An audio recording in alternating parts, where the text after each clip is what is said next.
Esse trabalho é resultado de Desencantos Modernos, é resultado de uma tese de doutorado que foi defendida na Universidade de São Paulo, na área de História Social, no século passado, no final do século passado, quando se começou a estudar a história das cidades.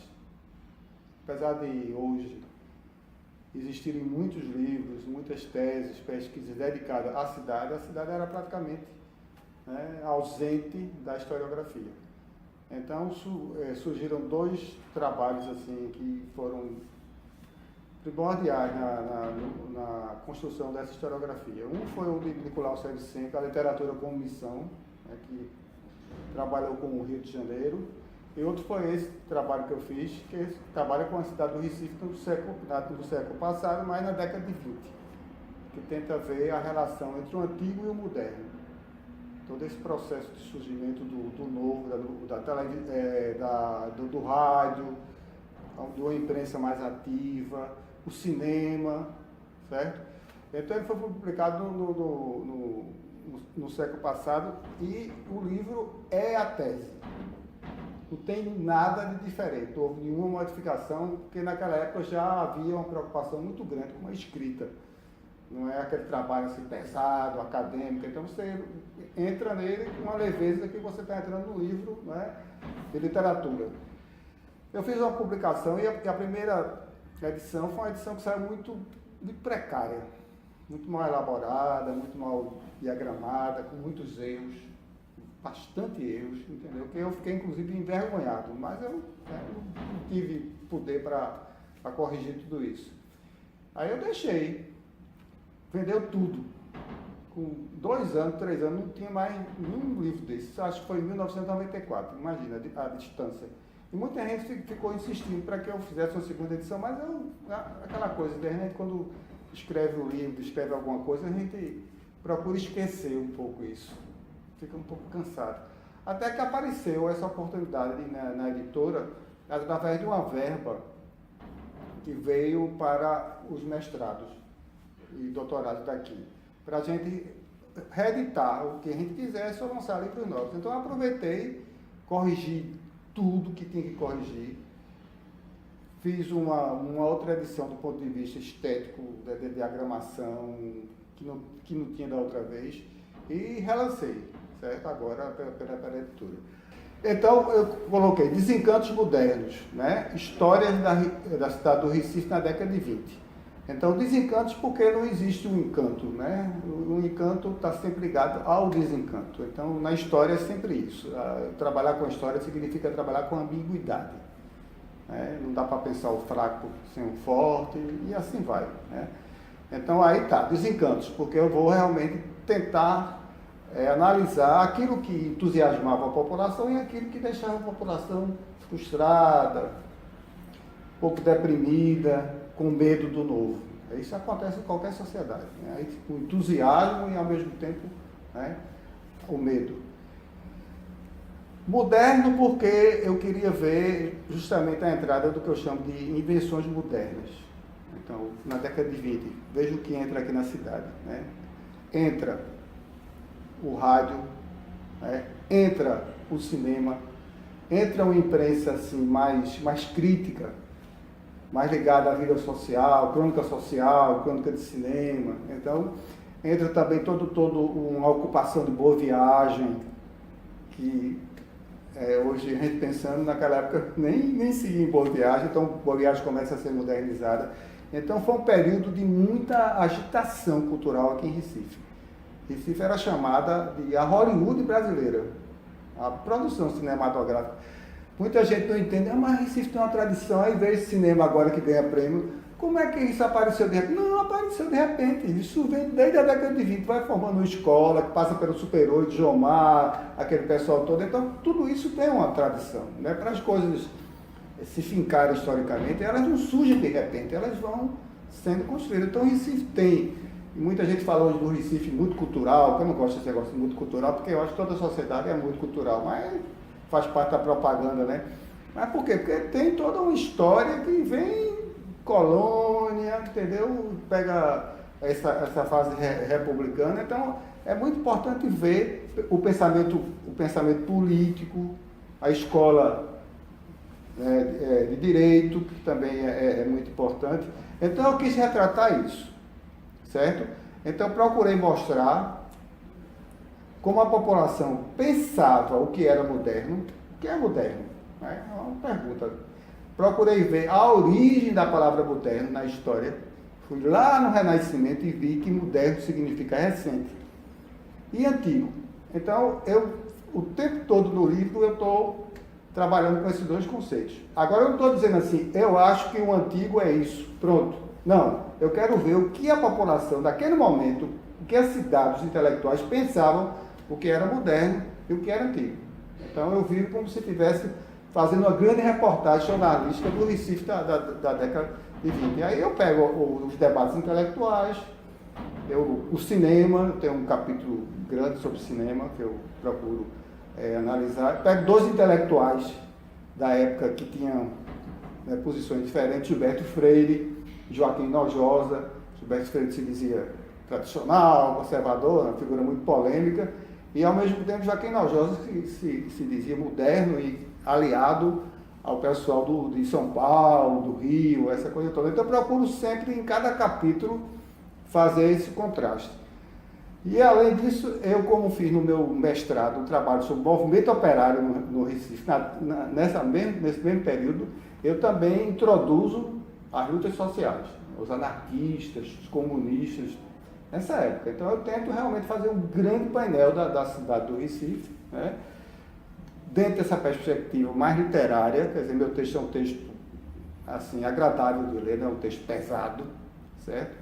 E mostrando muito como a cidade vai se construindo, né? Culturalmente, politicamente. Então, é um ponto de partida para pesquisas maiores sobre o tema. E é interessante que, quando eu voltei do meu doutorado, eu nem me lembro assim, acho que foi em 93, eu não me lembro, certas coisas, a data, eu não me lembro mais direito. 93, 94, eu fiz um curso aqui, eu organizei um curso sobre cidade. Eu não se estudava isso. Aí tinha gente de Campina Grande, João Pessoa, Natal. Então começaram a surgir trabalhos sobre essas cidades. Hoje você tem, se você for no acervo do curso, você tem trabalhos sobre Belo Jardim, sobre várias cidades, porque passou a ser, sabe, um tema que motivava os estudantes a procurar alguma coisa diferente, porque a história de Pernambuco, ela é muito crivada, que é importante também, claro, mas ela é muito crivada no açúcar, na escravidão, no coronelismo, e não se vê é como se a cidade não mudasse, não se modernizasse, né? Não se acompanhasse esses comportamentos, né? Porque se vê um cinema, se muda o comportamento. Se vê um shopping center, se muda o comportamento. Se vem a boa viagem, se muda o comportamento, né? Então, tudo isso é importante para a gente entender como é que a cidade se constrói. Então, a partir daí, esse meu trabalho foi meu ponto de partida para eu aprofundar, inclusive, minha ligação com a literatura, né? Hoje eu trabalho muito com literatura, eu tenho um blog chamado Astúcia de Ulisses, onde eu escrevo, né, sobre tudo, rock, Freud, Nietzsche. Eu procuro dar assim, fazer uma leitura mais leve, mais profunda, não é? Tentando ver qual é a relação que existe desses acontecimentos com quem está vivendo hoje. Veja, 1920, porque foi um período onde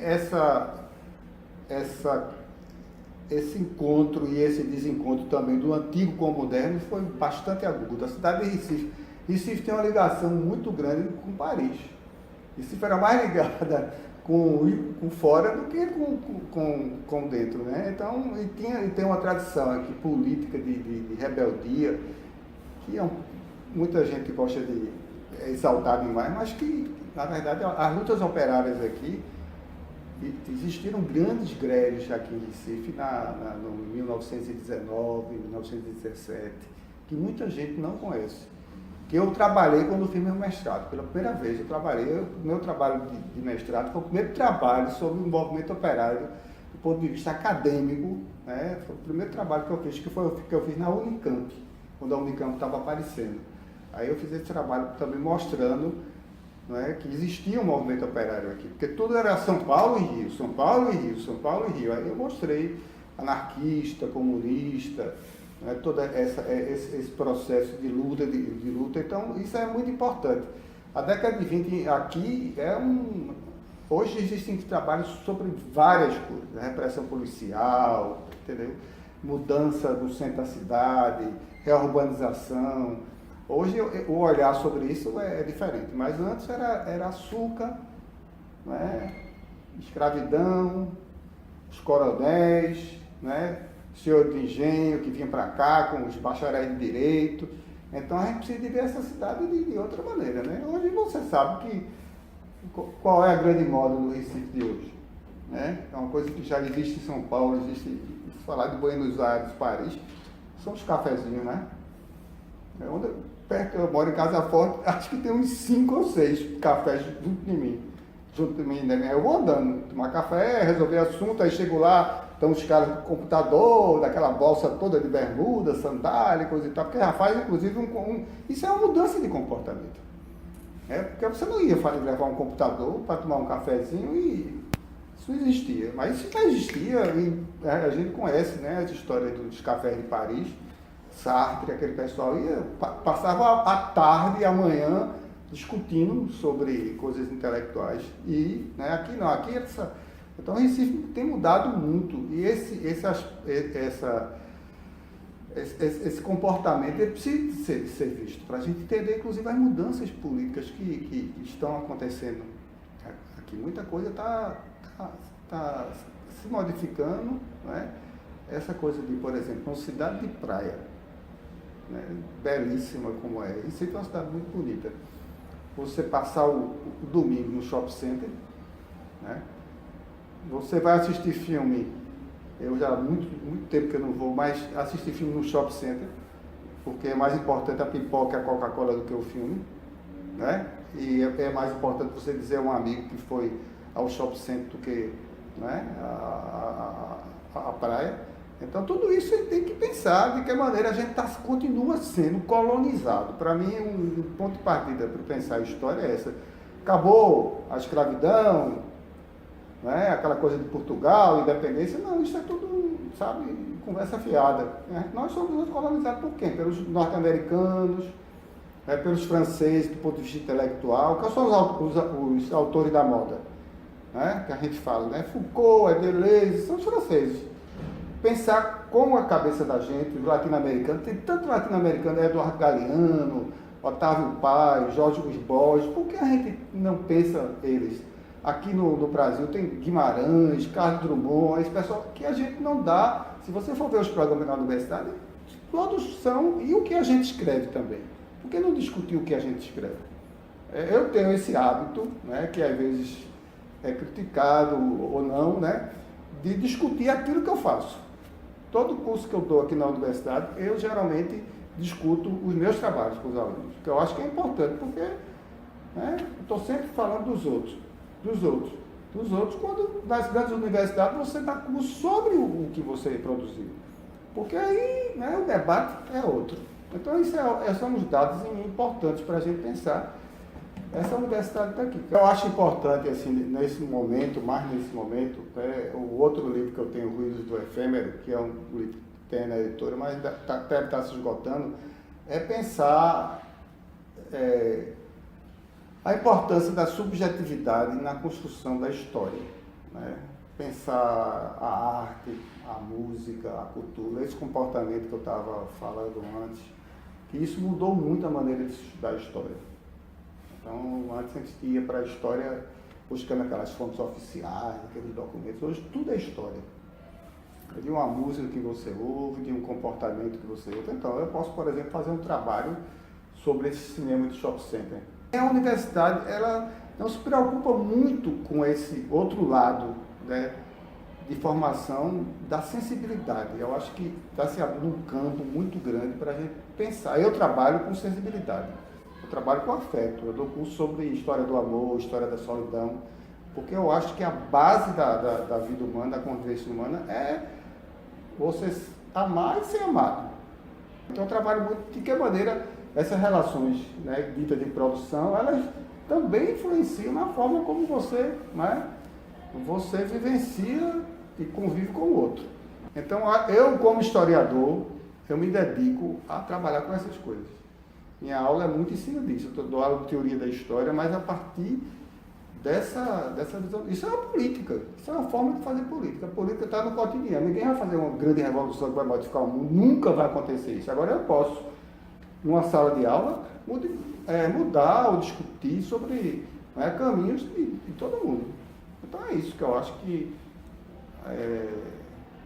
professor hoje é, sobretudo, o cara que está preocupado com a formação dentro de uma época em que tudo é efêmero, tudo é moda. Nós vivemos o império da moda, certo? Hoje a moda é o computador, amanhã é o celular, amanhã é o fio do celular, e tudo tão rápido que você não tem nem tempo de refletir sobre aquilo que está usando.